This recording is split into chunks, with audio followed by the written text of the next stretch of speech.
राम जन्मभूमि का जो मुद्दा उठा, इसकी शुरुआत हुई थी बाबर के पीरियड में। और जैसा इतिहास में और वहाँ के लोगों में जुबानी ये कहा जाता है कि बाबर ने राम जन्मभूमि के जो मंदिर था उसको तोड़कर मस्जिद बनवाई थी। उसके पीछे कुछ लोगों का कहना है कि वहाँ पर जो था कि अगर कोई पूजा पाठ करता था वो बहुत फलित होता था। उसी को लेकर बाबर को जिज्ञासा हुई, क्यों ना हम वहाँ मस्जिद बनाएं, इबादत करें तो ज़्यादा फलित होगी। इसी को लेकर वहाँ पे उनके दो सिपा सालार और जो पुजारी, मुस्लिम पुजारी जो इतिहास में देते हैं थे, उन लोगों ने सहयोग किया और उस पर कब्जा किया। उन्होंने उसको तोड़ा। लेकिन मैं ये बताना चाहता हूँ कि मस्जिद नहीं थी, वो मंदिर था। राम जन्मभूमि का स्ट्रक्चर था जिसको जयचंद के पीरियड में रिनोवेट किया गया था और उसको इन लोगों ने तोड़ा था, क्योंकि अयोध्या का रिनोवेशन जयचंद के पीरियड शासन काल के और उसके आसपास में रिनोवेशन किया गया था। तो 1206 के बाद मुसलमान, जिसको कहते हैं गुलाम वंश से शुरू हुआ यहाँ पे, और उन लोगों ने यहाँ पर हिंदुस्तान में अपनी एंट्री लिए और कुछ न कुछ तोड़ फोड़ करते हुए कब्जा करना शुरू किया। और उससे पहले सोमनाथ मंदिर पर भी अटैक किया गया था, लूटा गया था। तो वो ईस्वी थी, आपको मैं बताना चाहूँगा। तो उस समय भी यही कहानी चल रही थी कि 1025 में सोमनाथ मंदिर को पे अटैक हुआ और उसको डैमेज किया गया, लूटा गया। तो वो भी आक्रांता ही थे, तो उसको भी रिनोवेशन किया जा रहा था।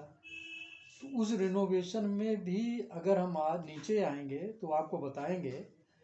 अभी मैं राम जन्मभूमि से जुड़े हुए मुद्दे को लेकर चल रहा हूँ। मैं 78 में राम जन्मभूमि में गया था शुरुआत में। वहाँ देखा कि चबूतरा है, उस पर पूजा पाठ चल रही है। और हम तो अंदर चले गए थे, कोई वो नहीं था। अंदर चले गए, देखे सारा कुछ। 3 गुम्बद थे, कमरे टाइप के बने हुए थे। जैसा कि आप रंगमहल को देखें, अगर उसके आगे का बरामदा हटा दिया जाए तो वैसे गुम्बद वो भी थे। लगभग स्ट्रक्चर में हिंदुओं के मंदिर से ही जुड़े हुए स्ट्रक्चर थे वो। तो उसको 78 के बाद वीर बहादुर सिंह जब आए, चीफ मिनिस्टर बने थे, उस पीरियड के अंदर उसका ताला ऑफिशियली खोल के पूजा पाठ होने लगा और पब्लिक भी जा रही थी। फिर इसके बाद आया कि राम जन्मभूमि के नींव रखी गई, जिसमें विश्व हिंदू परिषद और कई पार्टियों ने, संस्थाओं ने मिलके उसे रखा। और 92 में, आप 90 में जानते हैं, मुलायम सिंह ने जब कार सेवा पे गोलियां चलाई, लोग काफ़ी मारे गए।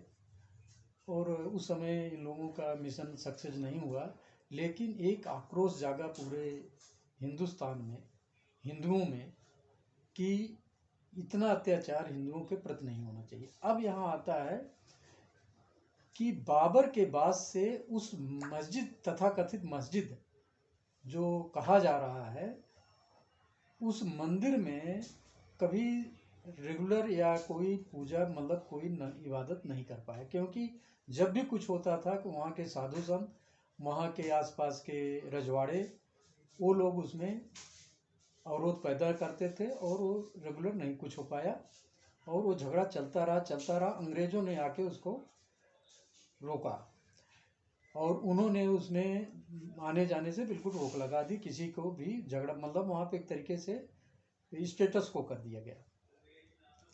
उसके बाद ये 1948 में उसके हिंदुओं की वहाँ पे मूर्ति मिली और वहाँ पे पूजा पाठ शुरू हुआ, सिंबॉलिक शुरू हुआ। फिर वीर बहादुर सिंह ने शुरू कराया, रेगुलर होने लगा।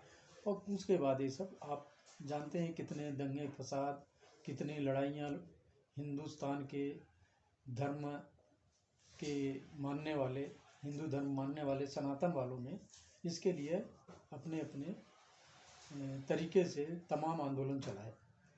अब एक कोर्ट में जब केस गया तो इसमें मेन रोल आता है कि कोर्ट में जब भी कोई ऐसा सेंसिटिव इशू जाए उसमें केंद्र सरकार की भूमिका होनी चाहिए, उसे जल्दी से जल्दी निपटारा कराया जाए।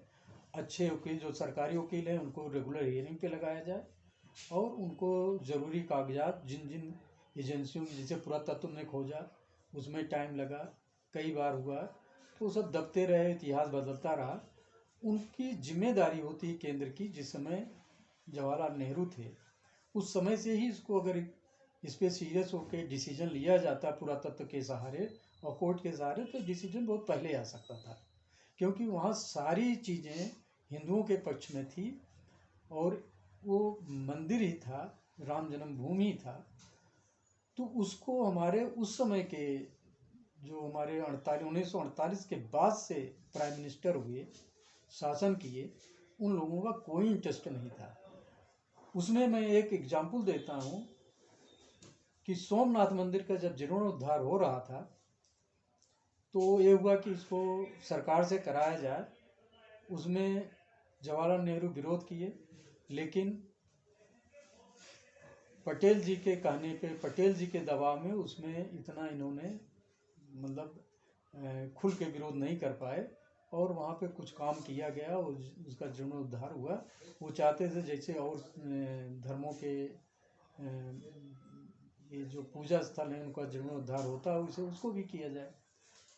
तो ये कांग्रेस की जो इतिहास है, जो उनकी मंशा है, वो जवाहरलाल नेहरू से आप देखते जाएं, वो हर एक बड़े मुद्दे, जो मुद्दे यहाँ के वातावरण के लिए, हिंदू और मुस्लिम के सौहार्द के लिए जरूरी थे, उस पर सही तरीके से काम नहीं किए गए। नहीं तो ये मुद्दा बनता ही नहीं, क्योंकि उस समय सब में एकता थी, सब में बड़ा सामंजस्य था, ये हल हो सकता था। लेकिन ये धीरे धीरे उसको इन्होंने अपना एक मुस्लिम वोट बैंक बनाने के चक्कर में कि उनको सह देना शुरू किए। होते होते आप देखें 92 में वक्फ बोर्ड बनाया गया, किसी भी ज़मीन को कब्जा कर लो, उसका मुकदमा कहाँ चलेगा?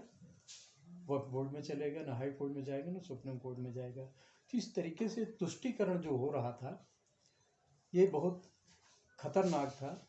और इसी तुष्टीकरण को लेके मैं जानता हूँ कि हर एक हिंदी न्यूज़, इंग्लिश न्यूज़ में जब भी लोग सुनते थे तो मैक्सिमम हिंदुओं के खिलाफ या मुसलमानों को ये कर दिया गया, इनको ये कर दिया गया, उनको ये कर दिया गया, हर एक चीज़ उन्हीं के पे। हिंदू के अंदर एक कुंठा जागृत होने लगी कि हमारा अस्तित्व हमारे देश में नहीं है, जिसका रिजल्ट हुआ 1992 का इस राम जन्मभूमि के स्ट्रक्चर को गिराने से और उस पर राम जन्मभूमि का एक मंदिर बनाने के लिए जो संकल्प लिया गया वो आगे बढ़ता गया।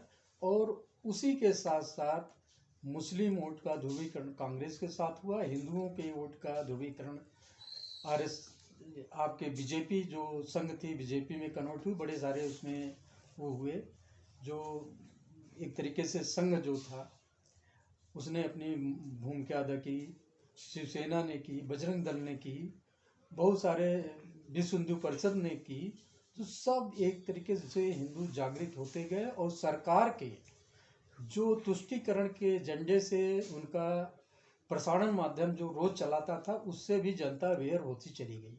ऐसी स्थिति आई कि मतलब सत्ता परिवर्तन के लिए बिल्कुल लोग व्याकुल होने लगे कि कितनी जल्दी हो मैं इनको जड़ से उखाड़ फेंकूं। मैं ये परिवर्तन एक अटल बिहारी वाजपेयी के देखा, उसमें हुआ, लेकिन उतना अच्छा नहीं रहा जितना होना चाहिए था, क्योंकि वाजपेयी जी बड़े सामंजस्य वाले नेता थे जो सबको लेके एक बैलेंस बना के चलते थे। मतलब देखा जाए तो वो कभी भी किसी धर्म को ऊपर या नीचे नहीं देखना चाहते थे। तो उनके उस व्यू से अगर देखा जाए तो ये थोड़ा इतना जल्दी डिसीजन नहीं हो पाया। कांग्रेस आई, फिर कोर्ट में जो राम जन्मभूमि का मुद्दा था वो लिंगारान होते चले गए, 10 साल हो गए। इसके बाद जब 2014 में बीजेपी की सरकार आई, मोदी प्राइम मिनिस्टर बने, तो इसके लिए गाइडलाइन बनी, सरकार की एजेंसियों को एक्टिव किया गया कि आप अपने अपने जो भी हैं वो रिकॉर्ड के साथ अपनी रिप्लाई दीजिए। कोर्ट भी उसमें इंटरेस्ट लेने लगी और अपोजिशन उस समय कांग्रेस थे, उनके वकील लोग भी उसमें काफ़ी हिंड्रेंस करने की कोशिश किए, लेकिन अंत में उसका फैसला जो हुआ उसके अनुसार ये निर्माण किया गया। अब निर्माण तो शुरू हो गया, सारा कुछ हो गया, तब भी लोगों के कोर्ट के फैसले जो हैं वो उतर नहीं रहे हैं गले। वो गले न उतरने का रीज़न क्या है कि एक कहते हैं कि मेरी मस्जिद शहीद हो गई। अब मस्जिद शहीद हो गई कि मंदिर को तोड़कर उसको गिराया गया था, जो एक देखा जाए नापाक काम हुआ था मुसलमानों के द्वारा, बाबर के द्वारा। कभी भी किसी भी धर्म में किसी धार्मिक स्थल तोड़ने का इजाज़त नहीं देता कोई भी धर्म, कि किसी धर्म मंदिर को तोड़ दो, किसी मस्जिद को तोड़ दो, कोई भी नहीं कहता कि आप जाके तोड़ो। अगर तोड़ते हो तो वो एक तरीके से आक्रांता है, वो किसी धर्म को नहीं मानने वाले हैं, केवल वो धर्म वालों को, अलग अलग धर्मों को लड़ाने वाले लोग होते हैं। ऐसे हमारे देश में बहुत सारे पड़े हुए हैं जो धर्म से कोई मतलब नहीं है, केवल इशू बनाने का मतलब है। अभी मैं एक स्टेटमेंट देख रहा था जिसमें ओवैसी जी ने कहा कि हमारी मस्जिद शहीद हो गई और हम उसको बचा नहीं पाए, हमारे पूर्वजों के, हमारे जो उनकी एक धरोहर थी वो समाप्त हो गई, और हमें जो हमारे ये स्कूल्स हैं जिनको हम मदरसा बोलते हैं, इनको और मजबूत किया जाए, इसमें और पढ़ाई कराई जाए जिससे धर्म की रक्षा हो सके, मतलब इस्लाम की रक्षा हो सके। अब इनसे पूछो कि 17/6/2017 को आबू धाबी पत्रिका में सऊदी अरब के प्रिंस सुलेमान ने कहा था कि पाकिस्तान, भारत और बंगाल के मुसलमान, बांग्लादेश के मुसलमान द्वितीय दर्जे के मुसलमान हैं, हिंदू से कन्वर्ट किए गए हैं, इनको वो मुसलमान नहीं हैं जो अरब लोग के। तो ये इनका कहना है कि पूर्वजों के जो धरोहर थी उनको सुरक्षित किया जाए। तो इन 3 देशों के मुसलमान जो कन्वर्टेड हिंदू से मुसलमान हैं, तो इनके पूर्वज कौन थे? राम ही थे। तो राम की धरोहर को सुरक्षित करना हमारे देश के सभी लोगों की जिम्मेदारी बनती है। अब उनकी जिम्मेदारी नहीं बनती जो बाबर के खानदान से जुड़े हुए हैं, वो अगर कहते हैं कि मेरे पूर्वजों को अपमान किया गया तो ठीक लगता है, लेकिन जो कन्वर्टेड मुसलमान हैं हिंदू से, उनके तो पूर्वज राम हुए, उनको अगर ये शब्द कहा जाता है तो उनके लिए ये समझिए कि एक अपशब्द है, वो उनको उसका प्रतिकार करना चाहिए, उनका विरोध करना चाहिए कि ऐसे शब्दों का प्रयोग नहीं करें। हम भले ही मुसलमान हो गए हैं लेकिन हैं हिंदू, हमारे पूर्वज। सर एक इसमें चीज़ और निकल के आई है, इसका पूरा श्रेय किसको देना चाहते हैं आप? देखिए, इसका श्रेय पीछे की सरकारों ने तो लिंगाराम किया। अब हमारा देश स्वतंत्र हुआ तो उसमें कांग्रेस ही रही। आप देखिए शुरू से लेके लास्ट तक 2014 तक, बीच में कोई बीच में आ गया, बीच में जनता पार्टी की एक सरकार बनी थी 1977 से लेके 80 के बीच तक, उसके बाद कांग्रेस रही, फिर वीपी सिंह आए, फिर कुछ दिन के लिए अटल बिहारी वाजपेयी 4.5 साल तक रहे, फिर कांग्रेस रही। तो पूरा पीरियड देखा जाए तो इन्हीं के पीरियड में रहा है, कांग्रेस के ही। हाँ, ये रहा कि इन्होंने परसों उस निष्पक्ष होकर नहीं किया, क्योंकि वोट बैंक खिसकने का डर था, इसलिए निष्पक्ष होकर कोई काम नहीं कर रहे थे, केवल राजनीति कर रहे थे। राम जन्मभूमि को लेके और मुद्दों को लेके केवल हिंदू मुस्लिम की राजनीति करके मुस्लिम वोट बैंक को अपने पास रखना चाहते थे, और वो उसमें सफल रहे कई इतने सालों तक। लेकिन जब से जागरूक हुआ हिंदू और इन आंदोलनों से, मीडिया के माध्यम से, तो ध्रुवीकरण हिंदू और मुस्लिम में होता जा रहा, जिसका रिजल्ट है कि कांग्रेस को बहुत नुकसान होके आज की स्थिति में आ गए हैं और बीजेपी काफ़ी ऊपर चली आई है, हर प्रदेश में अच्छी परफॉर्म कर रही है। तो मैं कहना चाहूँगा कि ये श्रेय जो है देखा जाए तो बीजेपी को ही जाना चाहिए क्योंकि हमारे धर्माचार्यों का तो कहना रहता है कि चीज़ें ऐसी होनी चाहिए, वैसे होनी चाहिए, लेकिन जो धरातल पे अमल होता है उसे शासन और प्रशासन ही करता है। तो श्रेय शासन प्रशासन को ही जाता है जो उसका नेतृत्व करता है। अगर वीर बहादुर के पीरियड में रहा होता, उस समय राजीव गांधी थे, तो उनको जाता है। उसके बाद फिर कांग्रेस आई, नरसिम्हा राव के पीरियड में होता तो उनके हो जाता।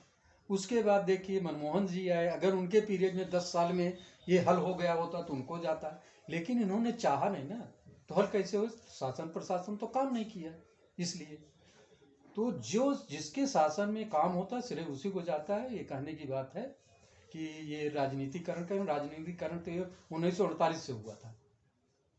सर एक आखिरी सवाल और है। राहुल गांधी कह रहे हैं मुझे मंदिर जाने से रोका गया, उनको कैसे जानते? क्योंकि वो भी एक हिंदू हैं, वो भी राजनेता हैं। देखिए, हमारे हिंदू धर्म में मंदिर में जाने से कोई किसी को नहीं रोकता। ये कहने की बात है और लोगों को बरगलाने की बात है। आप जाके अयोध्या में देख लीजिए, कोई नहीं पूछता कि तुम किस वर्ग से हो, हिंदू हो कि नहीं हो। मुसलमान भी जिस डिकोरम में दर्शन होते हैं वैसे जाता है, वो कर सकता है, कोई रोकता नहीं। बहुत देखा जाए तो हिंदू धर्म बहुत ही लिबरल धर्म है, जिसको लोग बड़े आसानी से अपना सकते हैं, और नहीं अपनाते तो उनके सारे धर्म स्थानों पे जाके दर्शन कर सकते हैं और उसका फल ले सकते हैं। ऐसा कुछ नहीं है, वो तो राजनीति कर रहे हैं। अब बताइए, मंदिर में जाना चाह रहे हैं, कर रहे हैं परिक्रमा, हैं, वो आंदोलन अपना चला रहे हैं, यात्रा कर रहे हैं, तो मंदिर में जाने की क्या जरूरत है? भीड़ वाली जगह में जाना, पूरी भीड़ के साथ अनरेस्ट क्रिएट करना, शहर को जाम कर देना, ये कोई स्वस्थ राजनीति नहीं है। स्वस्थ राजनीति, कोई भी आंदोलन चलता है, कोई भी आप जुलूस निकालते हैं, कुछ करते हैं, तो उसका रूट होता है, उस पर चलना चाहिए। ये राजनीति है, कुछ नहीं है।